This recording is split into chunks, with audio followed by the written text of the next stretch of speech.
분들부터 시작해서 어떻게 모델링을 할 건가. 그러니까 이산사건 시스템 형식론이라는 것이 기존의 국방에서도 많이 활용이 됐고요. 아니면 다른 분야에 있어서도 많이 활용이 됐습니다. 기존의 오토마타를 활용해서 어떤 시스템을 모델링하는 거, 그 부분들이 되게 연구가 많이 되어 있었습니다. 특별히 컴퓨터 공학 분야에 있어서 이제 연구된 것들 이렇게 좀 보게 되면은요, 그 파이널 스테이트 머신을 기반으로 해서 시스템을 모델링하는 것, 시스템을 모델링하는 것들이 그 UML 다이어그램에서 액티비티 다이어그램으로 모델링을 하거나 아니면 패티넷, 산업공학과에서 패티넷을 사용해서 모델링을 하거나 아니면은 파이널 스테이트 머신을 사용해서 어떤 시스템의 그 비헤이비어를 기술하는 것, 보안 쪽에서도 많이 활용이 됐었는데요. 이런 오토마타를 기반으로 해서 모델링하는 것이 굉장히 많이 다른 곳에서 많이 이제 연구가 됐었는데 그 중에서 이제 디스크리트 이벤트 시스템을 포착하고 그 특징을 포착하면서 모델링을 할 수 있는 방안으로서 뎁스 포멀리즘에 대해서 이제 좀 설명드리고요. 그 다음에 이제 이 뎁스 포멀리즘을 실제 실행할 수 있는 환경으로서 이벤트 심이라고 제가 이렇게 만들었는데 그것을 활용해가지고 다양한 어플리케이션 만드는 실습들을 좀 해보려고 합니다. 그래서 오늘 수업은 이런 부분들을 계속 진행을 하고요. 시간이 조금 남게 되면 이제 실습하는 환경들을 좀 같이 구성을 해보려고 합니다. 저희가 이제 이거 실습도 그렇고 이론도 그렇고 줌을 사용해서 이론 수업을 운영해 본 적은 많이 있는데 실습의 경우에 있어서는 이론 수업하는 것이 조금 어려울 수도 있습니다. 그래서 저희가 생각하는 게 여러 가지 생각하는 방법들이 조금 있는데 그 부분들은 이제 제가 나중에 그 내일 오전에 조금 공유해 드리도록 하겠습니다. 수업의 일정 자체는 지금 1시 35분 정도 되어 있는데 50분 강의하고 한 5분에서 10분 정도 쉬고 50분 강의하고 5분에서 10분 정도 쉬는 걸로 진행을 했으면 좋겠습니다. 배포 자료는 지금 제가 학술 그 저희 학회에서 그 배포를 오전에 했다라고 얘기를 들었는데요. 지금 제 강의 자료는 이제 학회에 전달했거든요. 그래서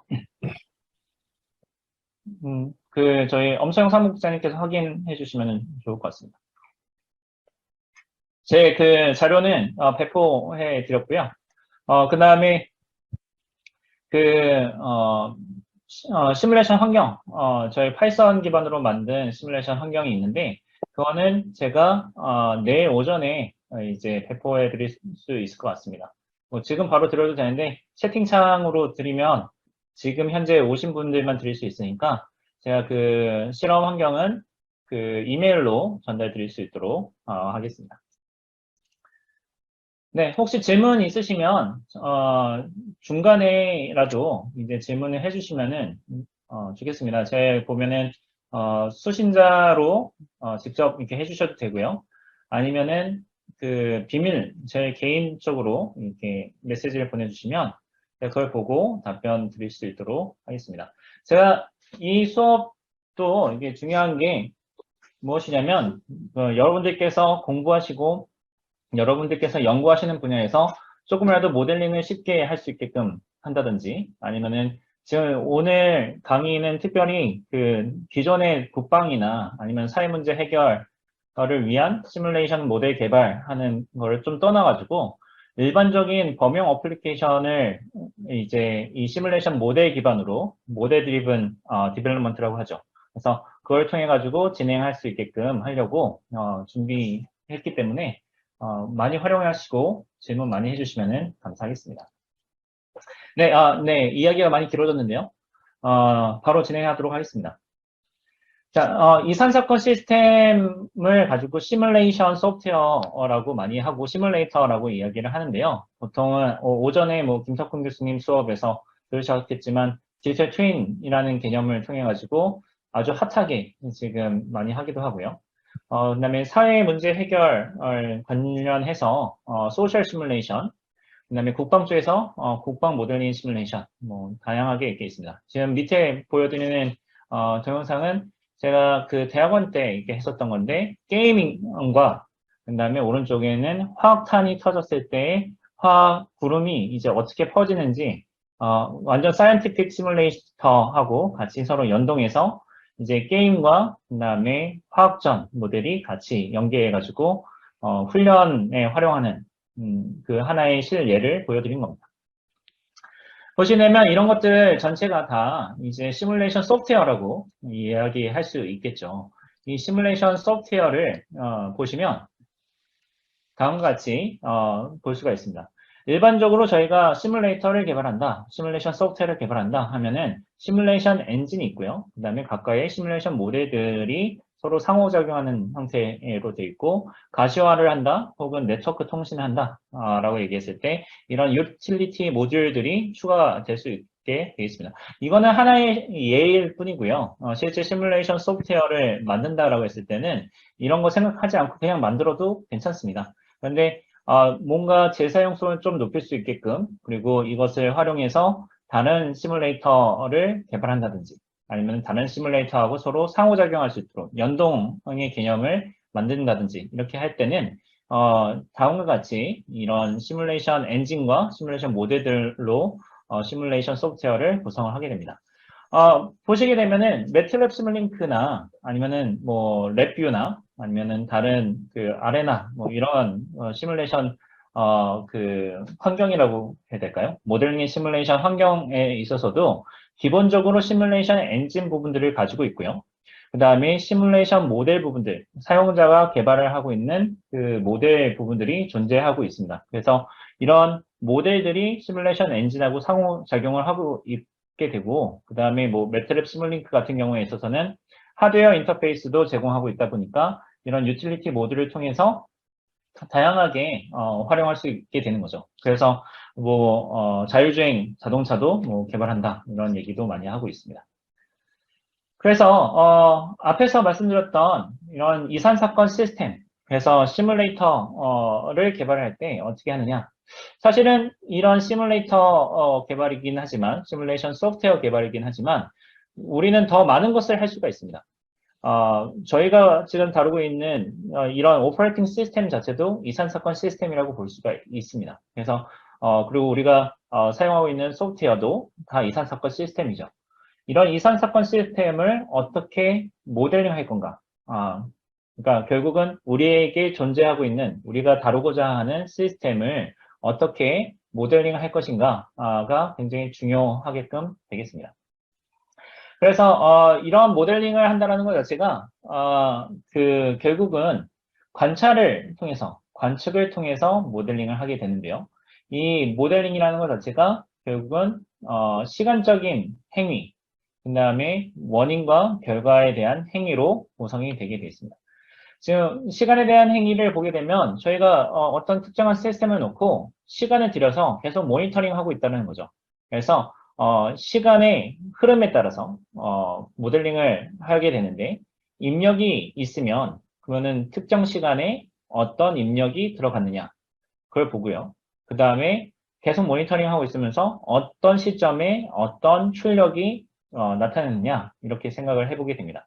저희가 만약에 사람을 모델링한다라고 이야기를 하면 뭐 저희가 뭐 예를 들면 요즘에 여름이니까 막 땀도 많이 흘리고 이렇게 밖에 나가서 생활하는 사람들이 이렇게 있잖아요. 일하고 있는 사람도 있는데 그런 사람을 모델링한다라고 이야기한다면 저희가 어떻게 모델링을 할 거냐면 밖에서 일하는 사람 햇빛을 막 받고 있으면은 막 땀을 흘리고 온도가 올라가겠죠. 자기 체감 온도가 이렇게 계속 올라가게 될 건데 그 온도가 올라가는 것들을 올라가게 되면 당연히 땀을 흘리면서 온도를 떨어뜨리려는 것을 할 겁니다. 근데 그거를 올라가는 속도보다 떨어뜨리는 속도가 더 적으면 그러면 사람이 쓰러지게 되겠죠. 그러면 그런 일사병에 걸리는 것을 모델링 하겠다. 라고 이야기하면 이 두 가지, 시간에 대한 모델링, 그 다음에 원인과 결과에 대한 모델링을 할 수밖에 없습니다. 그러면은 사람을 가만히 두고, 그 시스템을 가만히 두고, 아무런 입력을 주지 않았을 때, 어떤 결과를 보이느냐. 시간의 흐름에 따라서 가만히 내버려 뒀을 때 자연적으로 어떤 현상을 보이느냐. 이걸 보고요. 그 다음에 입력을 주는 거죠. 입력을 줘서 이 사람이 물을 마셨을 때, 얼마나 오랜, 어느 시점 뒤에 쓰러지느냐. 이런 것들을 모델링하는 되게 파괴적이긴 한데, 그렇게 모델링을 할 수가 있습니다. 그래서 결국은 저희가 생각해보는 것들이 이런 거죠. 어떤 시스템을 놨을 때 입력을 주지 않고 시간의 흐름에 따라서 이제 출력을 확인하는 것.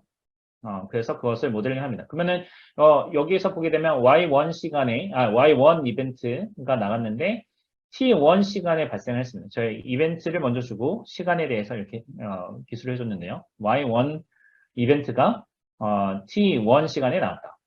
Y2 이벤트가 T2 시간에 나왔다. Y3 이벤트가 T3 시간에 나왔다. 이렇게 지금 아웃풋 이벤트 로그라고 볼 수 있을 겁니다. 우리가 시뮬레이션 모델을 개발을 하거나 소프트웨어를 만들면 그 소프트웨어에서 printf 혹은 cout을 통해서 이벤트를 계속 컨텐츠를 출력한다고 하면은 이렇게 나오겠죠. 앞에 타임스탬프 이벤트 종류를 쓰고 타임스탬프가 출력되게끔 출력을 하게 되면 이 형태대로 쭉 이렇게 나올 겁니다. 그런 다음에 이제 입력이 들어갔을 때, 그 다음에 출력이 어떻게 반응하느냐. 이런 것도 생각해 볼 수 있을 겁니다. 그러면 앞서 말씀드렸던 것처럼 일사병 모델 같은 경우에 있어서는 어떻게 되느냐. 그냥 바깥에 나갔을 때 계속 어떤 특정한 강도로 일을 하고 있으면은 시간의 흐름에 따라 가지고 자기의 건강 정도가 점점 떨어지게 될 겁니다. 그러면 떨어질 때 힘들다 혹은 자신의 건강 정도를 정량적으로 측정할 수 있으면은 헬스 포인트가 100에서 99, 98, 97 이게 이제 T1, T2, T3의 타임스탬프로 딱딱딱 찍혀가지고 떨어지게 될 거고요. 그 중에서 이제 물을 마신다 아니면은 쉬겠다, 휴식을 취한다 이런 이벤트가 들어갔을 때는 요 앞에 나오는 T1, T2, T3 시간이 바뀔 수 있겠죠. 그래서 요 앞에서 Tn 시간, Tn 플러스 1 시간, Tn 플러스 3시간의 인풋이 들어갔을 때 요 나오는 결과가 어떻게 바뀔 건가, 이 것들이 정보를 받아가지고 얘네들을 설명할 수 있는 법칙을 정의하고 그다음에 그 법칙을 이제 법칙대로 기술하는 것이 이 모델링이라고 볼 수가 있습니다.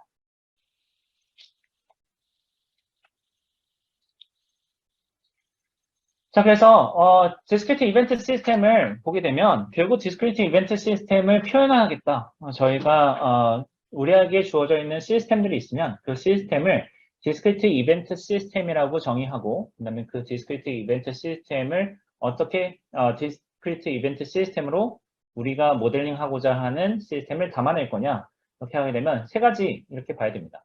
입력 이벤트, 출력 이벤트, 그다음에 상태 변수, 이렇게 세 가지에 대해서 고려를 해야 됩니다. 그럼 우리가 가지고 있는 것은 요 세 가지, 미지수라고 볼 수 있죠.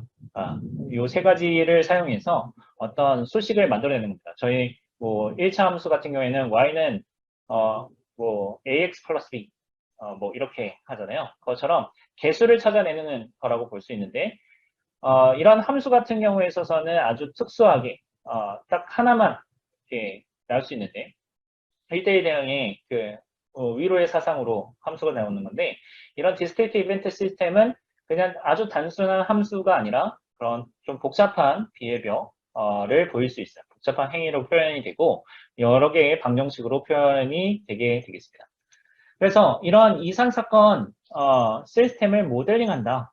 결국은 어떤 이벤트 흐름을 표현할 수 있는 생성하는 어떤 법칙을 찾아내는 건데요. 결국은 여기서 말씀드린 것처럼 입력과 출력을 기반으로 해서 입력과 출력 이벤트를 기반으로 해서 우리가 원하는 그 이벤트 흐름을 만들어내는 법칙을 찾아내는 겁니다. 그래서 그 법칙을 기술하는 것이 이제 이벤트 시스템 모델링인데 이것을 기존에 있어서는 오토마타를 사용해서 표현을 하기도 하고 그다음에 그 패트리넷처럼 스테이트와 트랜지션으로 표현을 하기도 했습니다. 동시성에 대한 표현도 뭐 할 수도 있고요. 계층적으로 표현할 수도 있고요. 그다음에 상태 흐름에 따라서 표현할 수도 있고 어떤 프리디케이트 로직 기반으로 그래서 수로 논리 기반으로 시스템을 표현하기도 합니다. 그런데 저희는 이제 디스크리트 이벤트 시스템 모델링을 할 때 이제 디스크리트 이벤트 시스템 포멀리즘이라고 얘기하는 뎁스 포멀리즘이라는 것을 활용해서 모델링 할 건데 그거는 뭐 조금 나중에 설명해 드리도록 하고요. 그래서 여기서 핵심은 무엇이냐? 여러분들께서 이제 항상 머릿속에 가지고 가셔야 되는 그 큰 흐름 자체는 이벤트 시퀀스인데 그게 결국 시스템의 상태와 이벤트를 기준으로 동작한다라는 겁니다. 앞에서 말씀드렸듯이 이제 일사병을 이야기를 한다고 하면은 사람의 헬스, 그러니까 지금 헬스 포인트가 HP라고 할까요? 게임처럼 생각해 보면 HP가 100인 상태, 99인 상태, 98인 상태 이렇게 수치적으로 정량적으로 해줄 수도 있고요. 그 다음에 휴식 상태 아니면 업무 상태 이렇게 지금 하고 있는 일 중심으로도 표현할 수가 있습니다. 그렇기 때문에 이러한 이벤트 시스템이라는 것 자체를 스테이트를 어떤 것을 기준으로 잡느냐 우리 모델링하는 대상 시스템이 어떤 기준을 잡느냐에 따라서 모델링의 결과물이 아주 다양하게 나올 수가 있습니다. 그리고 어떤 이벤트를 볼 것이냐 그거에 따라서 모델의 복잡도가 달라질 수가 있습니다. 그래서 이런 것들이 여러분들께서 어떻게 하셔야 되냐면 평소에 많이 해보셔야 돼요. 업무하시는 부분에 있어서 연구하시는 부분에 있어서 많이 연습해보시고 많이 모델링 해보고 그다음에 그거를 적용해보고 여기에도 적용해보고 저기에도 적용해봐서 그 결과를 확인할 수 있어야 이런 모델 개발하는 것에 있어서 되게 수월하게 하실 수 있는 거죠. 그리고 앞에서 저희 포뮬라 어떤 법칙을 찾아내는 거다, 방정식을 찾는 거다 이렇게 말씀드렸는데 그 방정식을 어떻게 기술할 거냐, 포뮬레이션 메소드가 무엇이냐, 이것은 스테이트 트랜지션이라는 것을 사용할 겁니다. 저희 한글로 번역을 하면 상태 천이다 라고 이야기를 하는데요. 결국 상태들로 저희가 시스템을 표현한다고 했거든요. 어떤 특정한 시스템이 있으면 그 시스템의 상태를 기술해주고 그 상태가 어떤 조건이 되면 변화된다. 그래서 그 변화되는 것을 스테이트 트랜지션이라고 할 거고 그 변화되는 것을 저희는 펑션으로 정의할 겁니다. 자, 저희가 이제 보게 되면 펑션을 이야기하는데 이 펑션이라는 것을 저희가 중학교 수학이죠. 그 수학에 대해서 좀 생각해 볼 필요가 있습니다. 저희가 중학교 때 중학교, 고등학교 교육 과정들을 잘 생각해 보면 저희가 맨 처음에 배우는 것이 집합이에요. 집합을 배우고요. 지금 교육 과정이 어떻게 변했는지 저도 잘 모르긴 한데 아마 집합 먼저 배우겠죠. 집합을 배우고 그 다음에 집합을 배운다. 그 다음에 배우는 게 뭐냐면 그 오퍼레이션을 배우죠. 그래서 집합과 집합 사이에서의 연산. 그래서 그 집합에서 교집합을 하면은 어떻게 되는지, 그 다음에 합집합을 하면 어떻게 되는지, 그 다음에 차집합에 대한 얘기를 하고, 그 다음에 멱집합 이런 얘기를 하죠. 자, 왜 수학을 배울 때 왜 집합을 먼저 배우느냐? 요 생각해 볼 필요가 있습니다. 왜 수학을 배우느냐? 결국은 우리가 모델링을 하거나 뭐 다루고자 하는 그 대상이 있을 텐데 그 대상의 기본 요소, 그 대상을 정의하고 싶어서 집합을 먼저 정의할 수 있습니다. 그러면 그 집합을 정의한 다음에 집합과 다른 집합과의 관계를 기술해 주죠. 그 관계가 결국 합집합이냐, 교집합이냐. 그러니까 A집합과 B집합의 합집합 관계는 그 뭐 다 더하는 거나 뭐 교집합 겹치는 거, 인터섹션을 하거나 사실 디퍼런스를 구하거나 이런 것들을 하게 되는 거고요. 그렇게 해서 우리가 그 다음 수학 배우는 것이 이제 명제죠, 명제. 그러면은 그 명제를 할 때는 어떻게 되느냐? 집합의 원소 자체 하나하나가 명제로 정의할 수가 있습니다. 그리고 또 그 명제에 따라서 집합 안에 어떤 원소들을 넣을 수 있는지 없는지, 있는지 없는지 또 결정할 수 있게끔 되는 거고요. 그 다음에 우리가 공부하는 것이 관계를 배웁니다. 집합하고 집합 사이에서의 그 관계를 좀 더 구체적으로 배우고, 그 다음에 함수를 배우죠. 그 함수를 배울 때는 저희가 어떻게 하냐면, 함수의 그 관계 릴레이션에서부터 아주 특수한, 더 스페셜한 케이스로 해서 함수를 정의하는데, 그 함수가 1대1 대응이면서 위로의 사상, 모든 정의역이 다 치역으로 정의되어야 된다. 그리고 모든 정의역에 있는 원소들은 1대1 대응으로 치역하고 대응이 돼야 된다. 이렇게 이야기를 하죠. 그러면 여기서 제가 스트레이트 트랜지션 상태 천위를 이야기하는데 이제 이 함수를 말씀드렸어요. 명제도 말씀드리고 집합도 말씀드리고 그다음에 관계, 함수 이렇게 이야기를 했는데 제가 왜 함수 얘기를 했냐면 요 스테이트 트랜지션이 펑션으로 정의되기 때문에 그렇습니다. 그러면 펑션으로 정의된다? 그러면 앞에 제가 말씀드리기를 1대1 대응이다 라고 했습니다. 정형에 있는 모든 원소가 이제 치역으로 다 대응돼야 되고 하나씩만 다 대응돼야 돼요. 그래서 저희가 지금 여기서 지금 정의하고 있는 스트레이트 트랜지션 펑션이다 라고 이야기하면 항상 디터미니스틱 해야 됩니다. 결정적이어야 돼요. 그래서 스테이트에서 이벤트가 오게 되면 그러면 그 이벤트에 따라서 다음 넥스트 이벤트 스테이트가 하나만 딱 결정돼야지 되기 때문에 저희는 스테이트 트랜지션 펑션이다 이렇게 이야기하는 겁니다. 그래서 어떻게 하느냐? 현재 상태와 이벤트를 기준으로 해서 요 현재 상태와 이벤트를 기준으로 해서 다음 상태를 결정짓는다. 그래서 우리가 어떻게 정의하냐면 스테이트 트랜지션 펑션이다 라고 정의를 합니다. 여기서도 마찬가지죠. S1에서 E1을 받아가지고 S2로 넘어가는. 그러면 S1에서 S2로 넘어가는 방법은 E1 요 하나만 요 지금 보면은 S1에서 E1을 통해서 S1 상태에서 E1을 받아가지고 S2로 넘어가는 거는 엣지 하나만 있기 때문에 딱 하나만 요 방법 외에는 존재하지 않는다라고 지금 저희가 기술을 한 거죠. 자, 이렇게 하게 되면은 요 오토마타를 기반으로 해서 이벤트 흐름을 출력한다, 생성한다 라고 이야기하면 S0에 있을 때 이렇게 정의를 해보겠습니다. S0에서 E0를 받으면 S1으로 S1 상태로 간다. S1에서 E1을 받으면 S2로 간다. 네. 그 다음에 S2에서 E2를 받으면 S0로 간다. 이렇게 이벤트 시퀀스를 지금 만들어냈습니다. 이렇게 이벤트 시퀀스가 이렇게 생성이 되는데 요거를 관측을 잘 하고 있다가 왼쪽에 있는 그림을 만들어내는 게 포뮬레이션이고요. 왼쪽에 있는 그림이 포뮬레이션이 돼 있다고 한다면 오른쪽에 이벤트 흐름들이 생성이 되는 것입니다. 자, 그러면 저희가 생각해 볼 수 있는 것이 어떤 것이냐면 요 이벤트 시퀀스 생성되어 있는 관찰된 이벤트 시퀀스만 가지고 왼쪽을 만들어낼 수 있는가?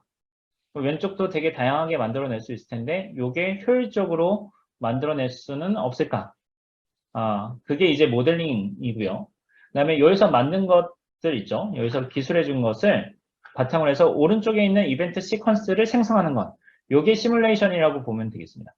요 시뮬레이션을 할 때는 지금 요 이벤트 시퀀스를 어떻게 하면 효율적으로 만들어낼 수 있을까? 여기다가 저희는 이제 이벤트 흐름에 대해서만 만들어냈는데 시간에 대한 것도 집어넣는다고 생각해 보면 그러면 더 복잡해지는 거죠. 그래서 그것을 하는 것이 오늘 수업에서 조금이라도 좀 힌트를 드리고 통찰력을 드릴 수 있게끔 하려고 하는 겁니다. 자, 그래서 앞에서 스테이트 트랜지션에 대해서 이제 그 예를 들어서 한번 말씀드려보도록 하겠습니다. 자, 스테이트 트랜지션 예를 이렇게 좀 보게 되면 입력이 있을 때 상태가 어떻게 변하는가.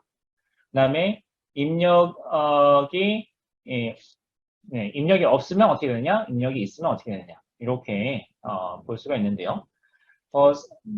학생의 예를 들게 되면요, 이렇게 되죠. 입력이 주지 않는 경우에 있어서 어떻게 될 것이냐. age, 나이와 그 다음에 키 이렇게 보게 되면 뭐 6개월 뒤에 보면은 6살, 6개월 더 나이를 먹게 되는 거잖아요. 키도 좀 변화가 있을 겁니다. 1년 뒤, 10년 뒤 이렇게 어떠한 인풋도 주지 않고 그냥 시간의 흐름에 따라서 변화되는 상태들이 이렇게 존재할 수가 있습니다. 그러니까 이런 것이 지금 보면은 우리가 모델링 대상이 학생이다라고 했을 때 그러면은 age, height 같은 경우에 있어서는 시간의 흐름에 따라서 입력을 주지 않고도 변화되니까 이거에 대한 처리를 해야 된다라고 알 수가 있는 거죠. 그 다음에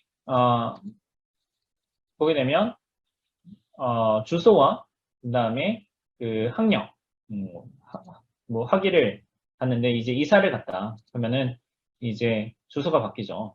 그 다음에 학위를 받았다 하면은 학위가 이렇게 바뀔 겁니다. 그래서 여기의 흐름, 이사 갈 때마다 바뀌고, 이사라는 이벤트에 따라서 바뀌고, 그 다음에 학위 과정을 이제 수료했느냐, 학위를 받았느냐에 따라서 학위 정도가 또 이렇게 바뀌게 될 겁니다. 그러면 우리가 볼 수 있는 것은 이렇게 볼 수 있죠. 학생이라는 것을 모델링 한다고 했을 때 나이와 키, 그 다음에 주소와 학력, 요 네 개의 변수, 요 값을 모델링 한다 했을 때 요 값은 계속 들고 있어야 돼. 모델링 해야 돼. 이게 중요한 요소야.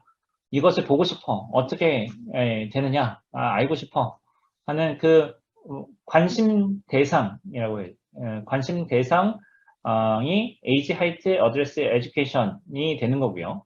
그 다음에 이것을 변화하게끔 만드는 법칙으로서 인풋을 주지 않고 모델링하는 것, 그리고 입력에 따라서 move라는 이벤트, BS, MS, PhD라는 이벤트에 따라서 변화되는 것, 이것을 법칙으로 정의해야 되는 겁니다.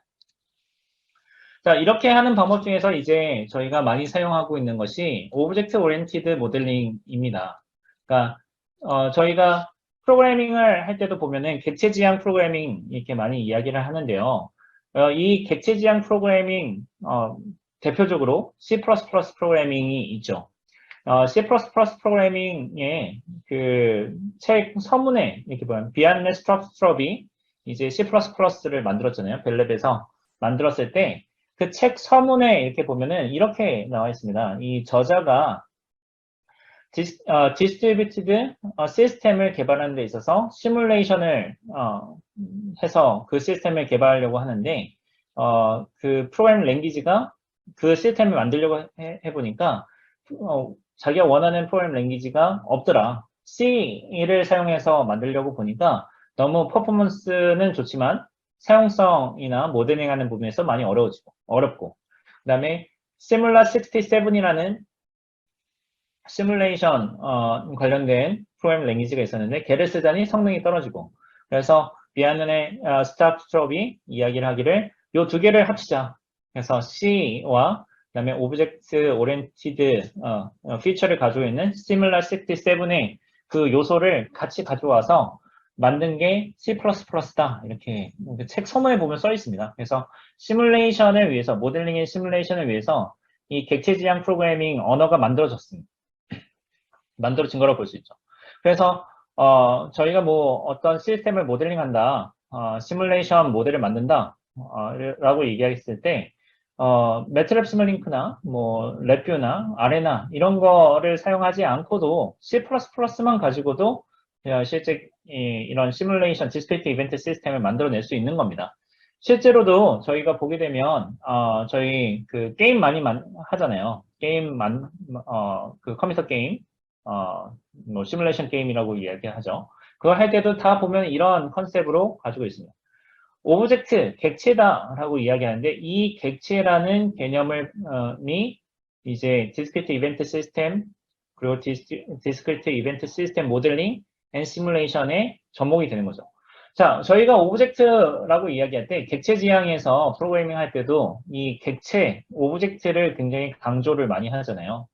이 강조를 할 때 이 보면은 모델링과 시뮬레이션 하는 부분들을 이렇게 볼 수가 있습니다.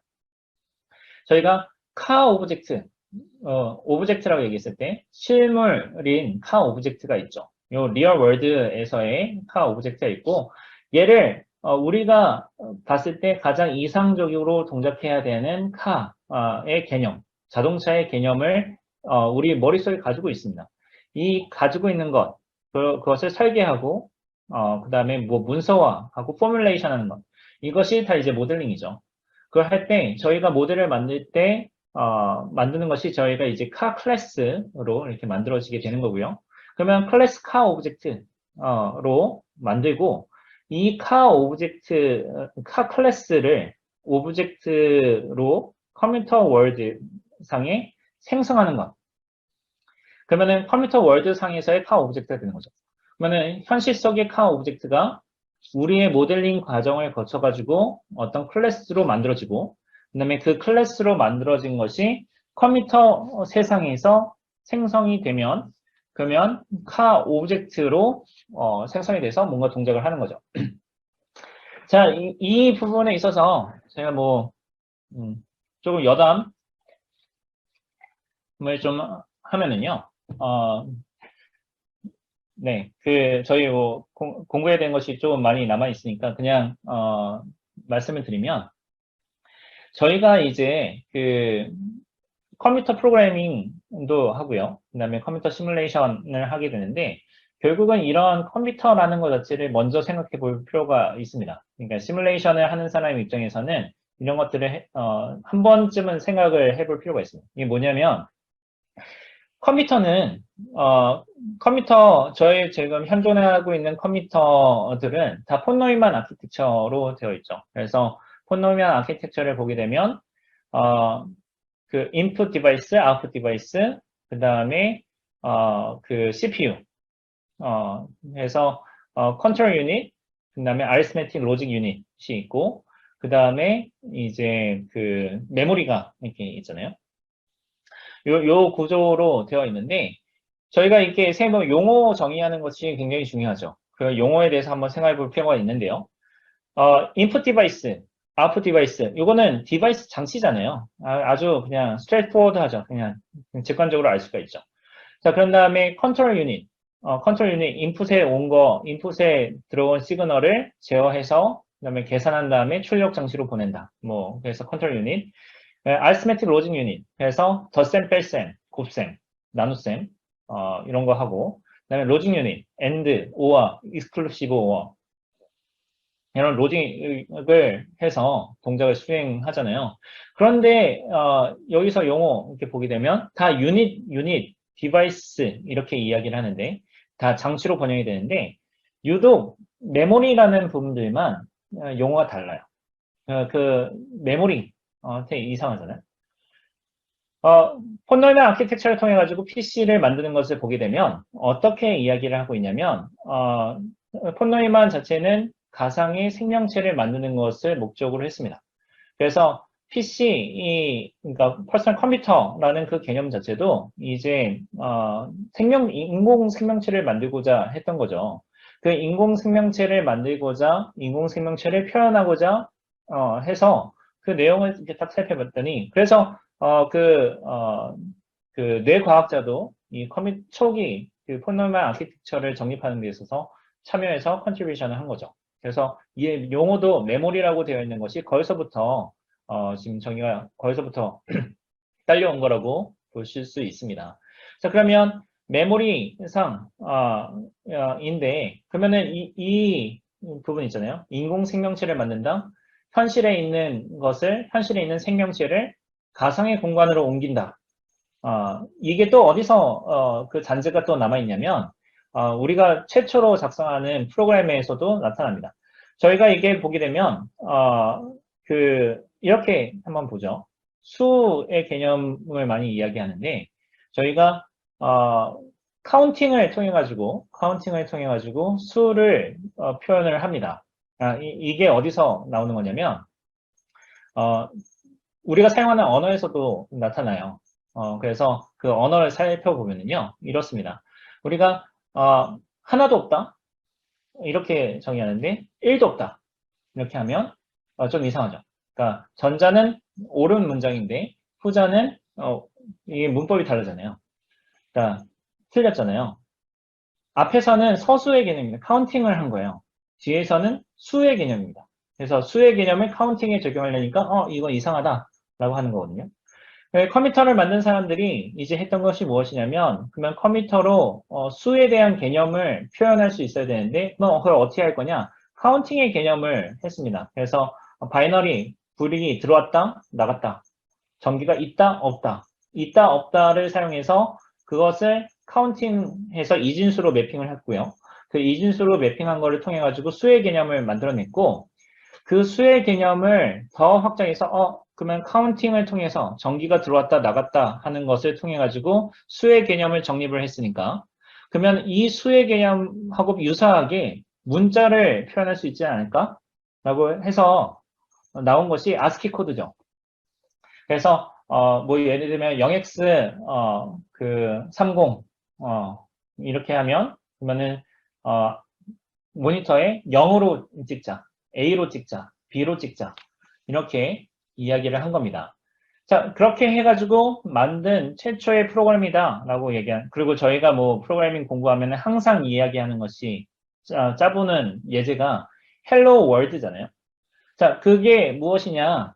우리가 시뮬레이션을 하는데 원래 컴퓨터 자체도 이제 그 인공생명체를 만들려고 했고 뭐 그 안에 있는 인공생명체가 지금 보면은 카운팅의 개념, 수의 개념, 그 다음에 문자의 개념을 다 정립을 우리가 모델링을 해가지고 다 만든 다음에 그 다음에 컴퓨터 세상에 있는 인공생명체가 현실 속에 있는 우리한테 하는 말 헬로 월드라는 거죠. 그래서 그거 자체가 굉장히 의미가 깊습니다. 되게 철학적인 부분들이 굉장히 많아요.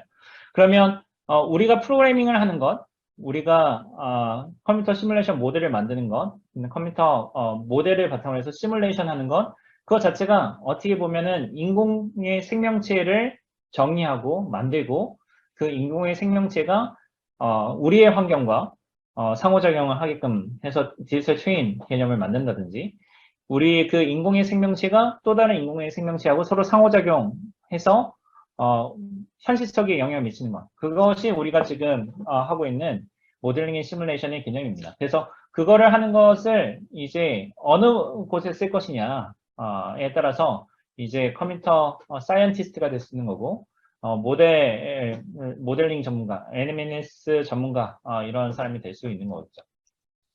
그래서 제가 얘기하는데 좀 많이 돌아갔지만 궁극적으로는 카 오브젝트, 현실 속에 있는 오브젝트를 어떻게 하면은 그 중요한 요소들을 잘 뽑아서 설계를 잘해서 모델링을 잘해서 클래스 오브젝트로 만들어내고 이 클래스로 만든 다음에 이 클래스에 있는 것을 컴퓨터 시스템에 인공 생명체들이 살 수 있는 환경에다가 인스턴시에이션 해서 태어나게 하는 거죠. 그래서 메모리 공간에다가 다 생성을 시켜놓고 거기서 상호작용해서 우리가 현실에서 원하는 결과들 관측하고자 하는 것을 잘 찾아내는 것 그것이 이제 이 오브젝트 오리엔티드 모델링을 할 수 있습니다. 그래서 모델링을 잘한다 그 다음에 모델링의 시뮬레이션을 잘한다 라는 말은 우리는 프로그래밍을 잘한다 라고도 얘기할 수가 있습니다. 그래서 내일 실습을 위해 가지고 아주 간단하게 그 프로그래밍 교육과 같이 좀 하려고 합니다. 잘 아시는 분들은 그냥 뭐 다 아는 얘기니까 뻔한 얘기니까 그냥 너무 좀 아주 가볍게 들으셔도 되고요. 그다음에 이 프로그래밍 랭귀지 파이썬에 대한 분들 잘 모르시면 아니면 기본적으로 프로그래밍 컨셉을 잘 모르시면 그러면은 조금 더 주의 깊게 들으시면 되겠습니다.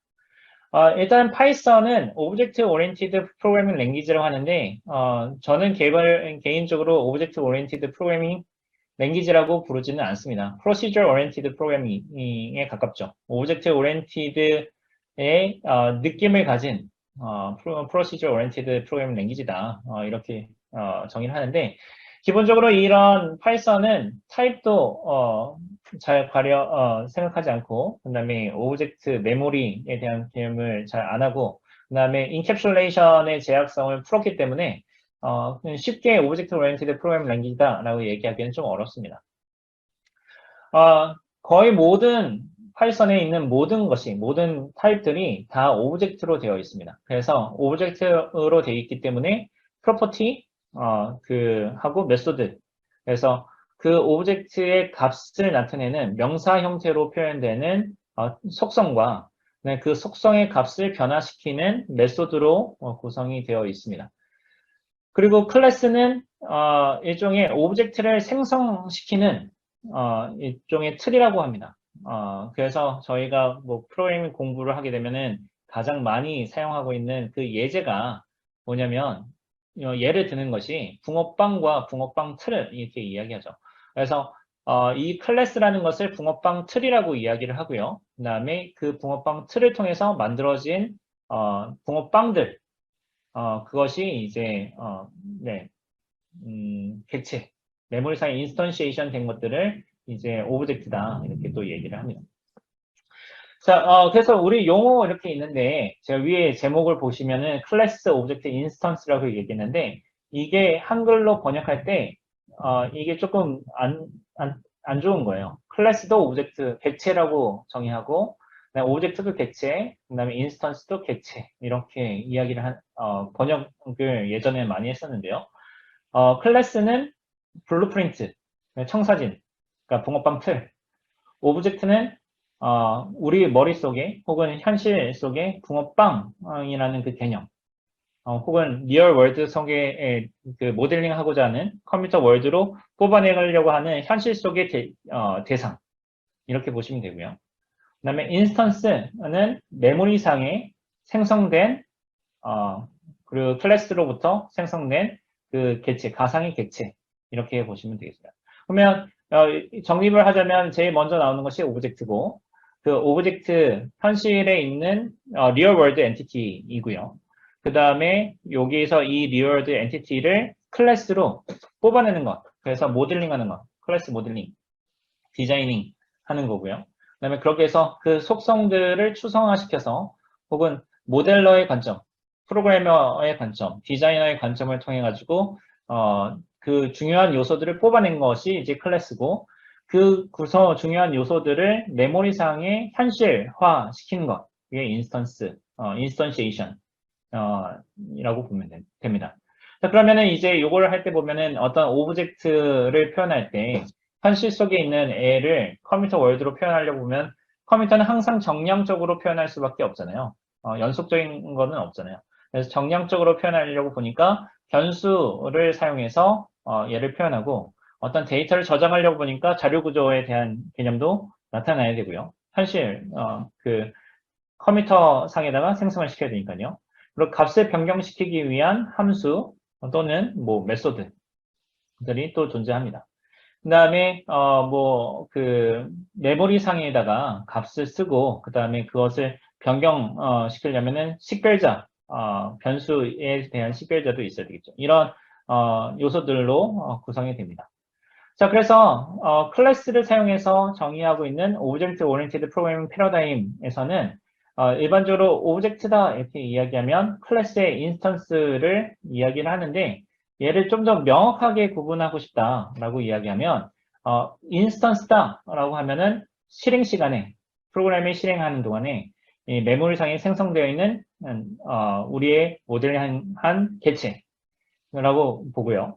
그냥 오브젝트다라고 얘기하면 현실 속에 리얼 월드가 앞에 좀 있다라고 보시면 되겠습니다. 그래서 현실의 객체, 그 다음에 클래스 이렇게 돼 있는데 그러면 저희가 이제 모델링을 실습을 할 거잖아요. 실습을 할 때 주의 깊게 봐야 되는 것이 오브젝트의 어떤 속성을 컴퓨터로 끄집어 올 건가.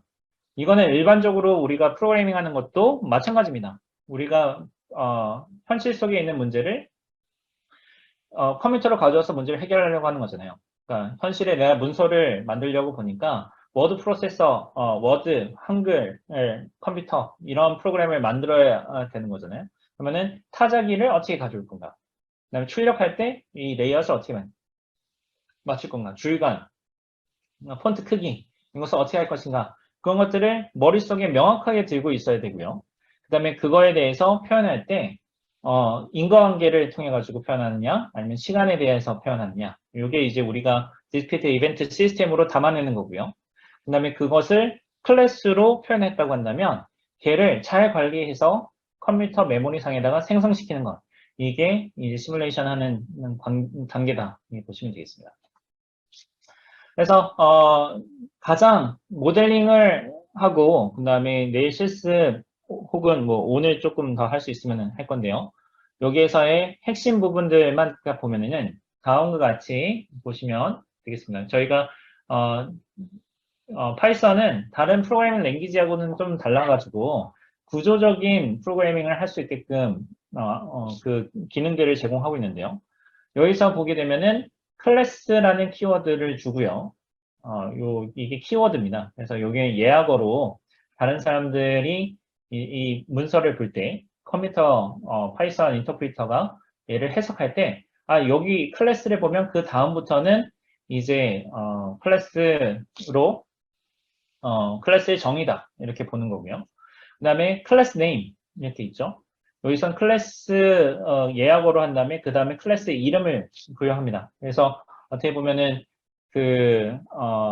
얘를 대표할 수 있는 이름이라고 해야 될까요? 네, 클래스 네임이 되고 그 다음에 이제 상속 관계인데 이번엔 뭐 상속 관계는 그냥 받아들이시면 되겠습니다. 그 다음에 어떤 함수를 정의하겠다. 이 함수는 def, definition 이렇게 혹은 define 이렇게 보시면 되겠습니다.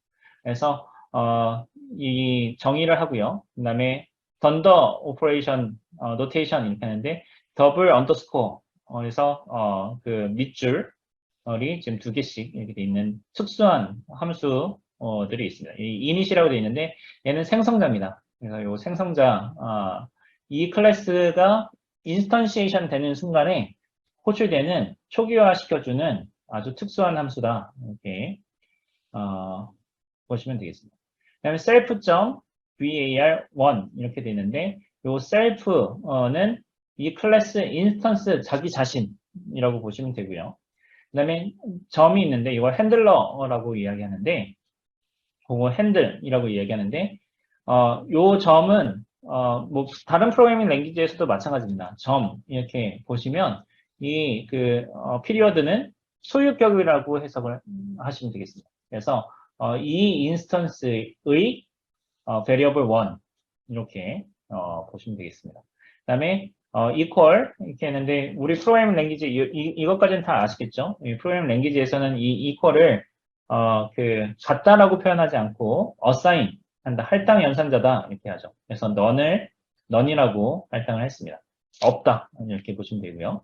그 다음에 define get var1 그래서 var1의 데이터를 가져오고 싶네요. 그래서 return 이렇게 하게 되면은 요 함수가 self.var1 했으니까 자기 인스턴스의 var1 데이터를 반환한다 이렇게 보시면 되고요. 그리고 여기서 또 중요한 것이 파이썬 같은 경우에 있어서는 띄어쓰기가 굉장히 중요합니다. 구조적인 프로그래밍을 하다 보니까 요 클래스에서 요 기준을 보고 4칸 뒤 이렇게 보시면 되겠습니다. 자, 그래서 클래스를 정의를 하는데 이 클래스는 사용자 정의 타입이다라고 보시면 되겠습니다. 그래서 사용자 정의 타입이다. 이 클래스 데피니션이라는 것 자체가 결국은 오브젝트 오리엔티드 모델링에 있어서의 핵심이 되는데요. 그러면은 사용자가 타입을 정의한다. 저희가 프로그래밍에서 타입을 정의한다 라고 이야기를 하면 뭐 인티저 타입이다. 뭐 스트럭처 타입이다. 이렇게 이야기하잖아요. 그러면은 데이터를 어떻게 저장할 거냐. 그 다음에 인티저 타입으로 되어 있으면 정수와 정수값을 더하면 어떻게 되지? 정수와 정수값을 곱하면 어떻게 되지? 그러면 결국은 그 담아낸 데이터가 어떻게 사용되고 어떻게 변화될지 정의를 하게 된다는 말입니다. 그래서 사용자 정의형 타입을 만든다 이렇게 하면 결국은 오브젝트의 스트럭처, 구조적인 부분에 있어서 어트리뷰트가 어떤 어트리뷰트가 있는지 혹은 프로퍼티, 속성값이죠. 그래서 그 대상을 표현하고자 하는 변수값, 그 다음에 그 변수값을 어떻게 변화시킬 것이냐, 요 메소드, 이렇게 구조를 정의할 수 있고, 그 다음에 오브젝트의 어트리뷰트와 그 다음에 그 어트리뷰트의 값을 변경시킬 수 있는 메소드, 수단, 혹은 멤버 펑션을 정의할 수가 있습니다. 자, 여기서 할 때 모델링부터 할 건데요. 이 모델링 하는 부분에 있어서 주의 깊게 보셔야 되는 것이 무엇이냐면 대상 시스템이 있어요. 대상 시스템을 디스크리트 이벤트 시스템으로 이제 만들려고 보면 명사형으로 표현되는 것들이 있습니다.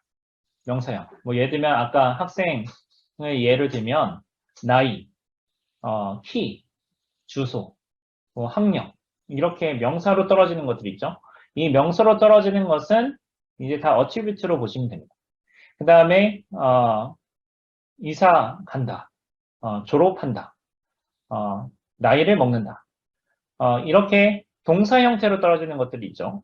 이 동사 형태로 떨어지는 것이 다 이제 메소드 혹은 멤버 펑션이라 정의하면 되겠습니다. 그러면 저희가 모델링 한다, 앞에서 제가 일사병 모델링을, 일사병 모델 이렇게 이야기를 했었는데요.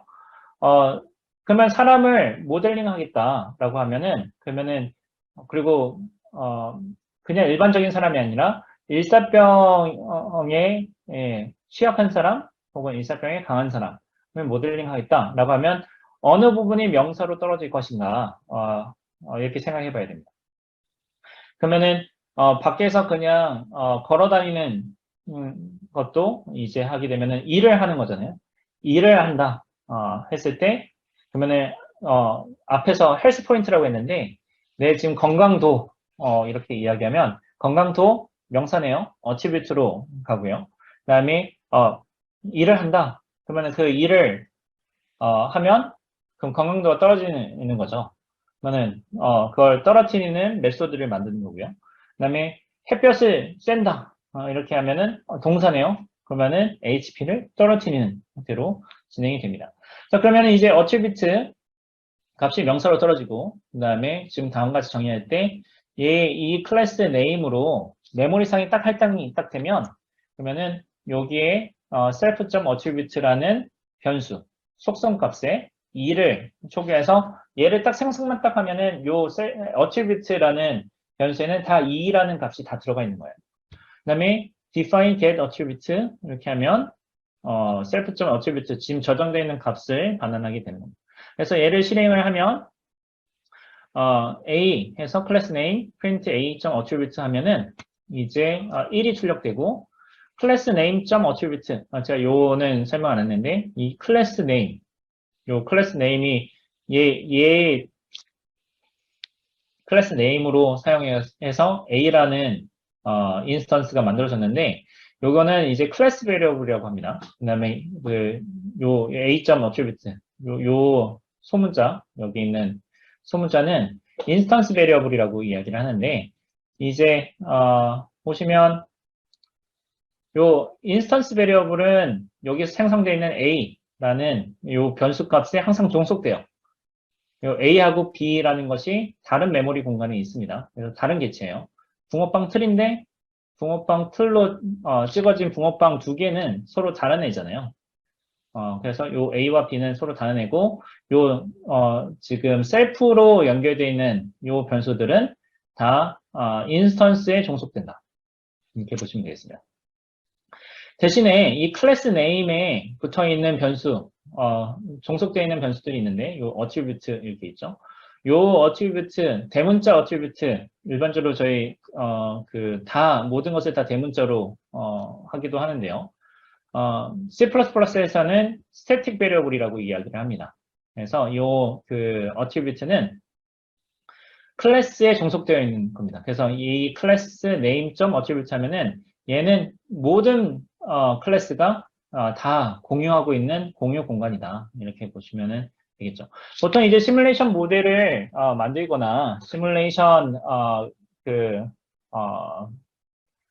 엔진에서 볼 때 시뮬레이션 엔진 타임을 관리한다고 하게 되면은 이런 스태틱 베리어블 혹은 클래스 베리어블을 사용해서 이제 요것들을 정의를 하면 관리를 하면 되게 관리하는 게 좀 편해지겠죠. 그렇게 사용하기도 합니다.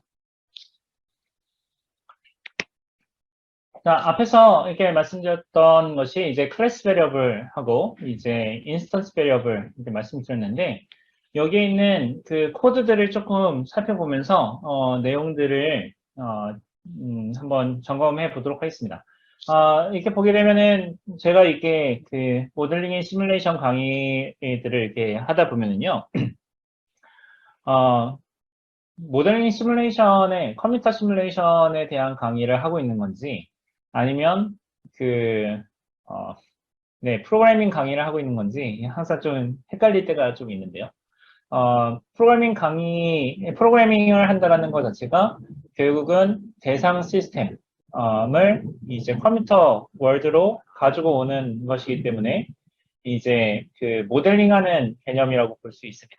그래서 컴퓨터 프로그래밍 하는 것과 그다음에 모델링 하는 것이 이제 같이 가기 때문에 이 개념들을 시뮬레이션 공부를 열심히 하다 보면 프로그래밍을 잘하게 되고 프로그래밍을 되게 열심히 하다 보면 모델링도 잘하고 시뮬레이션도 잘하게 되는 서로 상호 보완적인 관계들이 이렇게 있어서 네, 지금 잠시만요.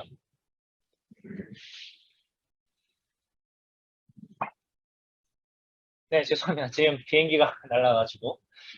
네. 그래서, 상호 보완적인 관계들이 좀 있다 보니까 여러분들이 그 같이 연구하시거나 공부하실 때 참고해 주시면 더 좋을 것 같습니다. 그래서, 지금 보게 되면은 요 A라고 얘기하면 여기 클래스 네임, 요게 앞에서 정의했을 때의 클래스 정의였죠. 그래서 요 클래스 정의를 통해서, 컴퓨터 월드 상에서의 인스턴스를 만들어내는 거. 이렇게 A라는 이름의 인스턴스를 만들어내고요. 요 A는 우리는 뭐라고 이야기하냐면 아이덴티파이어다 이렇게 이야기를 합니다. 한글로 이야기하면 식별자다 이렇게 이야기를 하죠. 자, 그러면 요 식별자를 통해서 이 클래스 네임으로 저희가 모델링한 이 인스턴스가 메모리상에 할당이 딱 되는데 그 인스턴스는 우리 컴퓨터 월드상에서의 인스턴스잖아요. 컴퓨터 월드상에서의 인스턴스는 뭐 숫자나 아니면은 컴퓨터 비트로 다 이제 그 관리가 될 텐데 사용자가 구분할 수 있는 그러니까 그 컴퓨터 모델을 만든 창조주인 우리가 이제 식별할 수 있는 식별자가 필요합니다. 그게 이제 여기서 정의하고 있는 A라는 변수가 되겠죠. 이거를 식별자라고 얘기하고요. 요 A라는 식별자를 통해서 이 클래스 네임으로 생성한 인스턴스를 계속 관리할 수 있게끔 되는 겁니다. 그래서 우리가 만약에 이 A라는 식별자를 잃어버리게 된다고 하면 메모리상에 존재하고 있는 그 인스턴스에 접근할 수가 없게끔 되는 것이고요. 그 다음에 뭐 많은 모던 프로그래밍 랭귀지에서 제공하는 기능들을 보게 되면 이렇게 그 식별자를 잃어버린 애들을 자동으로 없애주는 것, 자동으로 어떻게 보면 인공생명체를 죽여버리는 것이 네, 이 모던 프로그래밍에서 이야기하는 가비지 컬렉션이죠. 용어 지금 얘기해 보니까 또 되게 삭막하네요. 네, 그래서 프린트 A.attribute 하면은 클래스의 변수를 이제 나타냅니다. 그래서 여기 보시면은 개념이 클래스 네임 A라는 인스턴스인데 클래스 네임이라고 있고 그다음에 B라는 인스턴스인데 클래스 네임 클래스를 의미합니다. 그다음에 여기 attribute 있고 대문자 attribute가 있는데 여기서 얘기하는 이 대문자 attribute는 클래스 베리어블이다. 그래서 서로 다 공유하고 있는 베리어블이고 그 다음에 인스턴스, 이 메모리 공간 A라는 인스턴스가 가지고 있는 독자적인 공간에 있어서의 attribute 요게 이제 클래스 인스턴스 베리어블이다 이렇게 보시면 되겠습니다. 그래서 B는 이제 우리 아이덴티파이어 혹은 핸들 이렇게 이야기하는데 요거를 통해서 우리 메모리 공간에 접근하게 되는 거고 그 다음에 오너십 피리어드는 제가 이제 뭐라고 말씀드렸냐면 소유격이다 이렇게 말씀드렸는데 이 소유격이라서 그래서 B의 attribute 이렇게 해석하면 되겠습니다. 그 다음에 요게 attribute는 이제 공간이죠. 그래서 attribute라는 이름을 가지고 있는 메모리상의 공간이 되는 거고 이 공간에서 보게 되면 우리 그 B의 멤버인 소문자 attribute라는 공간이 되겠습니다. 그 다음에 이제 오브젝트 오리엔티드 모델링과 오브젝트 오리엔티드 프로그래밍에서 이제 사용하고 있는 것이 이제 인헤리턴스 개념입니다. 상속이죠. 우리가 상속의 개념을 잘 이해를 하면 그러면은 우리 시뮬레이션 엔진에서의 그리고 혹은 시뮬레이션 모델과 엔진 사이에서의 관계들을 잘 이해할 수가 있습니다. 우리가 시뮬레이션 알고리즘을 만드는 것도 이 상속이라는 것을 활용해서 그 시뮬레이션 엔진을 만들게 되는데요. 일단은 derived 클래스, 상속을 받은 클래스, 상속에 대한 개념들을 이렇게 보면 계층적으로 어떤 그 속성들, 그 다음에 모델링을 하게 됩니다. 그 다음에 이 계층적으로 모델링을 하다 보니까 이제 계층, 하이라키컬 이렇게 보시면 항상 여러분들 이렇게 아셔야 되는, 염두하셔야 되는 것이 트리 형태다. 이렇게 보셔야 됩니다. 자, 트리 형태다라는 것은 뭐 다음과 같은 그림이죠. 그래서 저희가 많이 이야기할 때 이제 이런 트리 형태로 클래스를 표현하는데 vehicle 있고 그다음에 land vehicle, ship, plane, airplane 뭐 이렇게 있으면 요게 이제 탈 것으로 다 표현되고 그다음에 얘를 밑으로 내려갈수록 지금 보면은 더 구체화되고 있습니다. 그래서 이런 derived 클래스, 그다음에 슈퍼 클래스, 뭐 서브 클래스, parent 클래스, child 클래스 이런 여러 가지 용어들이 있는데요. 보통은 위에서부터 밑으로 내려갈 때는 more specialized, 그래서 특수화라고 이야기하죠. 그래서 정보가 더 많다, 더 구체적으로 표현한다, 더 기능이 많다, 더 기능이 고도화되어 있다 이렇게 이야기하고 위로 올라갈수록 more generalized라고 이야기를 합니다. 그래서 추상화되어 있다라고 이야기를 하는데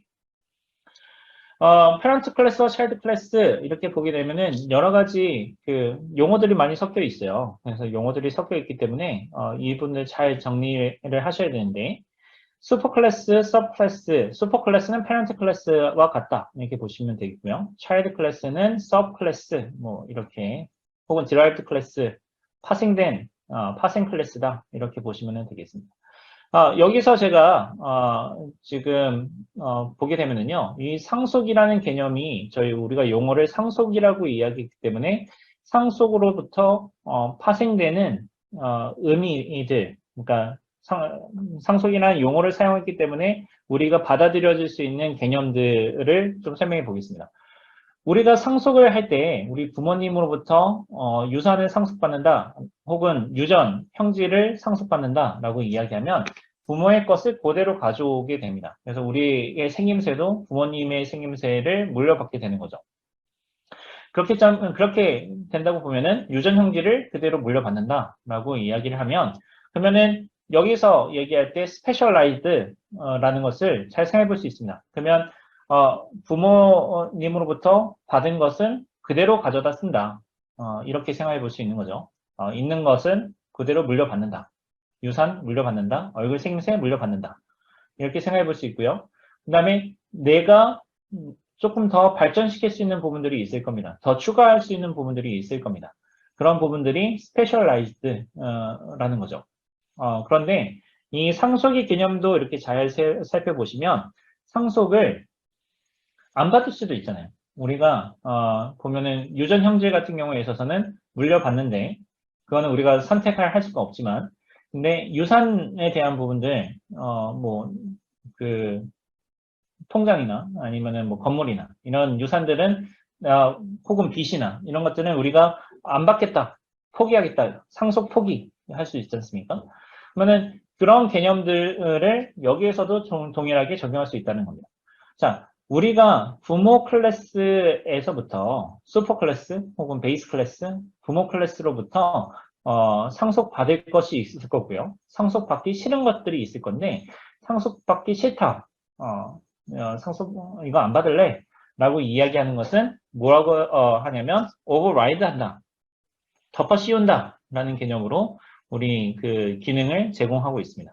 네, 오브젝트 오리엔티드 프로그래밍 랭귀지에서 제공하는 기능들인데요.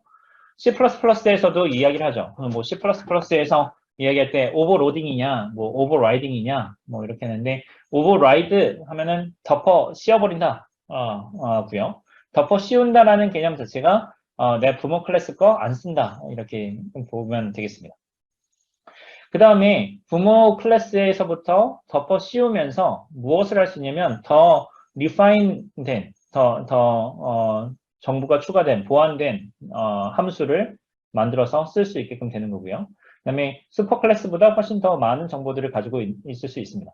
자, 이런 게 이제 상속인데, 근데 이 정도라고 하면, 혹은 여러분들께서 이제 프로그래밍 공부하실 때, 여기까지만 공부하면은, 오브젝트 오리엔티드 프로그래밍, 혹은 오브젝트 오리엔티드 모델링에 있어서, 한 30% 정도 밖에 사용을 못하는 거다. 예, 뭐좀 더 많이 쳐준다면 한 50% 정도요. 그 정도밖에 못하는 거예요. 근데 더 중요한 것이 무엇이냐면 오른쪽에 있는 스페셜라이즈드보다 왼쪽에 있는 제너럴라이즈드입니다. 스페셜라이즈드 하는 디테일드 정보를 더 추가하고 더 높은 수준의 혹은 더 복잡한 어떤 시스템을 만들겠다. 더 고도화하게끔 만들겠다. 그래서 처음부터 모든 것을 다 만들 수는 없으니 아주 간단한 다른 사람이 만든 거로부터 상속을 받아가지고 더 복잡한 시스템을 만들겠다. 스페셜라이즈 하겠다. 요거는 되게 우리 머릿속에 잘 와닿아요. 그런데 더 중요한 사실이 무엇이냐면 왼쪽입니다. 왼쪽. 우리가 모델링을 한다. 그 다음에 객체 지향 모델링을 한다. 라고 이야기했을 때 요 more generalized, more abstracted 요 부분들이 핵심입니다. 요 부분을 이해를 못하면 잘 모르고 있으면 혹은 코딩할 때 사용할 수가 없으면 그러면 사실 우리는 프로그래밍도 그렇고 그 다음에 모델링 시뮬레이션도 그렇고요. 거의 뭐 70%는 그냥 놓치고 있다 이렇게 보시면 됩니다. 이게 무엇이냐면 요 generalized, abstracted 하는 부분들이 오브젝트 오리엔티드에서 활용하고 있는 다형성, 폴리모피즘하고 같이 연계해서 관리를 좀 더 수월하게 해줄 수 있는 코드입니다. 인터페이스. 그래서 뭐 저희 소프트웨어 엔지니어링이나 뭐 다른 학문에서 이야기를 할 때 인터페이스 정의하는 것이 굉장히 중요하다. 인터페이스 되게 중요하다. 뭐 인터페이스 디스크립션 랭귀지 더큐먼트 해서 IDD ISO 9001번에서도 많이 이야기하고 있는 그런 문서도 보면은 사실 이런 개념입니다. 그래서 인터페이스를 활용해서 이야기하는데 뭐 조금 이야기를 하자면 vehicle도 그렇고 랜드 vehicle도 그렇고 ship도 그렇고 plane도 그렇고 car도 그렇고 트럭, 버스 다 move라는 함수가 있을 거예요. 그래서 move 이렇게 있는데 랜드 vehicle은 2차원 평면 육지에서만 동작할 것이니까 뭐 마찰 계수나 뭐 먼지나 장애물 뭐 이렇게 생각해 볼 수 있을 거고요. ship의 move는 이제 바다나 강에서 물에서 할 거니까 마찰 계수 좀 적게 할 거고 장애물은 없다. 뭐 이렇게 울퉁불퉁하는 건 없을 테니까 이렇게 생각해 볼 수 있을 거고 플레인은 이제 3차원으로 가야 되니까 높이, 고도의 altitude까지 고려해야 된다. 이렇게 될 겁니다. 그러면 보시면 vehicle의 부분은 그냥 움직인다 라는 거였는데 스페셜라이즈드 되어 있는 차일드 클래스로 넘어오게 되면 얘는 더 세분화되어 있고 더 기능이 높은 거죠. 그래서 그 육지에서 이동하는 경우, 바다에서 이동하는 경우, 공중에서 이동하는 경우, 그다음에 카, 트럭, 버스 이거 같은 경우에 있어서는 뭐 승차감 뭐 이런 것도 만들 수 있겠죠. 그러면 우리가 컴퓨터를 동작시키는 것을 보게 되면 그냥 단순한 프로그램을 작성한다라고 이야기하면 상관없습니다. 다양성 안 써도 돼요. 그냥 한 번만 만들고 그다음에 끝나는 프로그램을 만들 거다.